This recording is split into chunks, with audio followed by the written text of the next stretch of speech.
رفتی یا موندش این جای خالی؟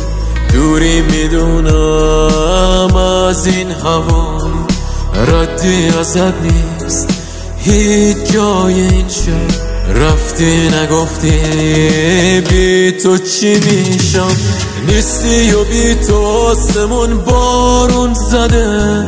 حال من از چیزی که بود داغون تره، دلتنگی تو میکشه این آدمو. آخ که چه ساله تو رو از دست دادم و ندیدم من رو دستت هیچکی و برگرد دوباره. نمیخوام وقتی تو نیستی اصلا بارون بباره. شبیه تو اصلا هیچ جای این دنیا نداره. ندیدم من رو دستت هیچکی و برگرد دوباره. نمیخوام وقتی تو نیستی اصلا بارون بباره. شبیه تو اصلا هیچ جای این دنیا نداره.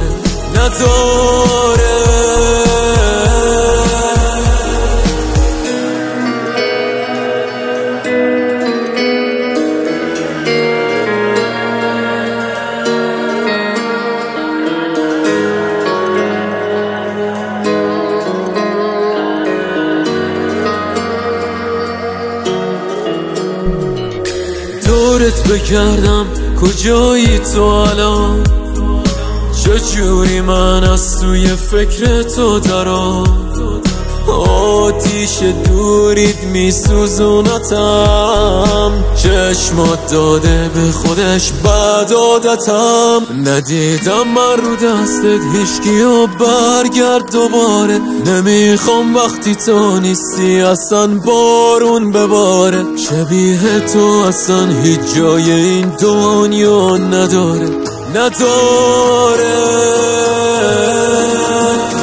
ندیدم من رو دستت هیچکی و برگرد دوباره. نمیخوام وقتی تو نیستی اصلا بارون بباره. شبیه تو اصلا هیچ جای این دنیا نداره.